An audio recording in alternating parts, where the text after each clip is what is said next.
নমস্কার বন্ধুরা, ধর্মকথা চ্যানেলে তোমাদের অনেক অনেক স্বাগত। আজকের বিষয়, আমরা অশ্বত্থ গাছে দীপ প্রদীপ বা জল অর্পণ কেন করি, বা এর ফলে আমাদের কি সত্যিই কোনো আধ্যাত্মিক চেতনা বা বুদ্ধি বিকাশ হয়, এই বিষয় নিয়ে আজকের আপনাদের সামনে আমি তুলে ধরব। আমাদের সনাতন ধর্ম সবসময় আমরা কৃতজ্ঞতা জ্ঞাপন করি। যেমন আমরা পর্বতকে যেমন আমরা পুজো করি, সেইরূপ আমরা নদী নালা গঙ্গা পুজো করি, সেরকম আমরা কিন্তু বৃক্ষ পূজিত করে থাকি। যেমন গোবর্ধন পর্বতকে আমরা ভগবান শ্রীকৃষ্ণ রূপে পূজা করি, মা গঙ্গাকে বা নদীকে আমরা মা গঙ্গা রূপে পুজো করি, সেরকম আমরা বিভিন্ন গাছপালা যেমন অশ্বত্থ গাছ, বট গাছ আমরা কিন্তু পূজা করে থাকি। কারণ আমাদের হিন্দু ধর্ম যেটা শেখায় সেটা হলো কৃতজ্ঞতা জ্ঞাপন। কারণ এইসব প্রকৃতির ওপরেই অগ্রত শিব রূপায় অশ্বত্থায় নমো নমঃ, অর্থাৎ আমি বৃক্ষে অশ্বত্থ, যার মূল বা শিকড়ে ব্রহ্মা অবস্থান করে, যার মধ্যভাগে বা কাণ্ডে বিষ্ণু অবস্থান করে এবং অগ্রভাগে অর্থাৎ পাতা বা শাখা প্রশাখায় ভগবান শিব সাক্ষাৎ রূপে বর্তমান বা বসবাস করে। সেরূপ আবার স্কন্ধ পুরাণ অনুযায়ী অশ্বত্থ গাছের শিকড়ে বিষ্ণু, কাণ্ডে কেশব অর্থাৎ শ্রীকৃষ্ণ, শাখায় নারায়ণ ও পাতায় শ্রীহরি ও ফলে সমস্ত দেবতাদের বাস। তাই অশ্বত্থ গাছকে শিব বিষ্ণুর আবাস বলা হয়। গাছের পেছনে পৌরাণিক সত্য। অশ্বত্থ গাছ, যা পিপল গাছ নামে পরিচিত, হিন্দু সনাতন ধর্মে একটি অত্যন্ত পবিত্র বৃক্ষ। এই গাছকে দেবতাদের আবাসস্থল বলে আমরা কিন্তু বিশ্বাস করে থাকি। বিশেষভাবে ত্রিমূর্তি অর্থাৎ ব্রহ্মা, বিষ্ণু ও মহেশ্বরের বাসস্থান হিসাবে কিন্তু প্রতিষ্ঠিত, যেটি আমি আগেই বলেছি। সমস্ত ফলের মধ্যে সমস্ত দেবতাদের অধিষ্ঠান রয়েছে। তাই বন্ধুরা, বেদ ও উপনিষদে অশ্বত্থ গাছ একটি গুরুত্বপূর্ণ। অথর্ববেদ ও ছান্দ উপনিষদে অশ্বত্থ গাছের নিম্নস্থলে দেবতাদের স্বর্গ বলা হয়েছে। কঠ উপনিষদেও এই গাছ উল্লেখ পাওয়া যায়, যেখানে বলা হয়েছে ঊর্ধ্ব মূলহু বাক শাখ এষহু অশ্বত্থ সনাতন তদেব শুক্রং তদ ব্রহ্ম তদেবা মৃত উচ্চতে। অর্থাৎ এই সংসাররূপ অশ্বত্থ বৃক্ষের মূল ঊর্ধ্বদিকে এবং শাখা অধোদিকে বিস্তৃত। এই ব্রহ্মকেই অমৃত বলা হয়। ভগবদ্গীতায় অশ্বত্থ গাছের মহত্ব শ্রীমদ্ ভগবদ্গীতায় শ্রীকৃষ্ণ নিজেই বলেছেন, গাছেদের মধ্যে আমি অশ্বত্থ।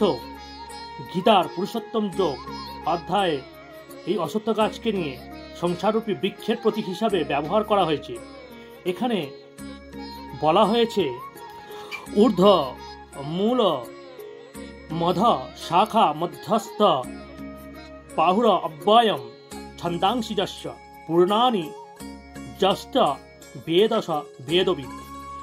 অর্থাৎ এই শ্লোকে অশ্বত্থ গাছকে সংসারের প্রতীক হিসাবে দেখানো হয়েছে, যার মূলে ও ঊর্ধ্বে অর্থাৎ পরম ব্রহ্মে এবং শাখা প্রশাখা নিম্নমুখী। এবং তাছাড়াও বৌদ্ধ ধর্মে এই অশ্বত্থ গাছকে বোধিবৃক্ষ বলা হয়। কারণ অশ্বত্থ গাছের আরেকটি পবিত্র পরিচয় হলো বোধিবৃক্ষ হিসাবে। কারণ গৌতম বুদ্ধ বোধগয়ায় একটি অশ্বত্থ গাছের নিচে বসে এই বোধিলাভ করেছিলেন, যার ফলে এই গাছটি বোধিবৃক্ষ নামে পূজিত হয়। বৌদ্ধ ধর্মাবলম্বীরা এই গাছকে জ্ঞানের প্রতীক হিসাবে বিবেচনা করেন।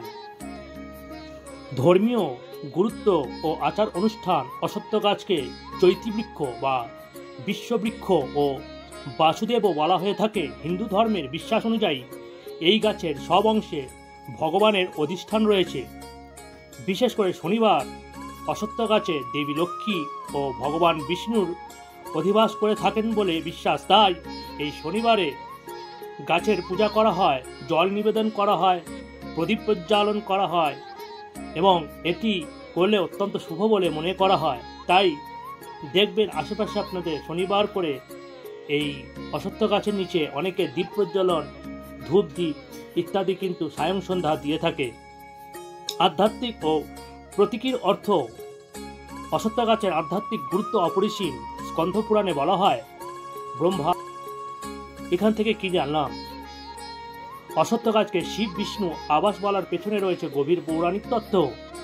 আধ্যাত্মিক ভিত্তি বেদ, উপনিষদ ও পুরাণ এবং গীতায় এই গাছের মাহাত্ম্য বর্ণিত হয়েছে।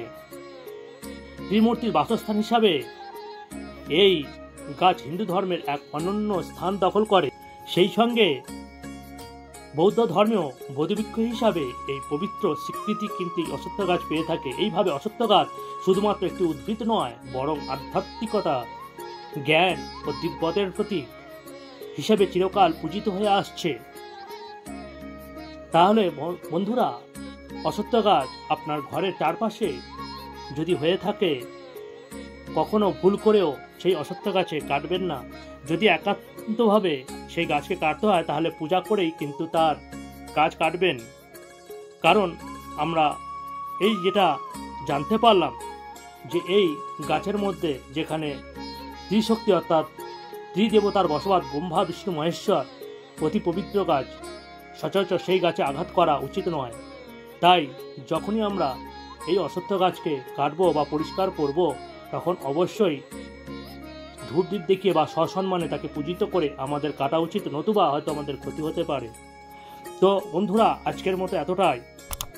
যদি ভালো লেগে থাকে অবশ্যই একটি লাইক করবেন, সঙ্গে কমেন্ট করবেন। জয় শ্রীহরি। যারা নতুন তারা অবশ্যই সাবস্ক্রাইব করবেন, এবং যারা সাবস্ক্রাইব করেছেন তাদের অসংখ্য অসংখ্য ধন্যবাদ।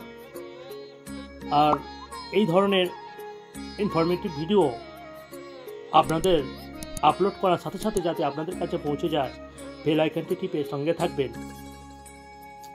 এই বলে আজকে আমার ভিডিও শেষ করছি।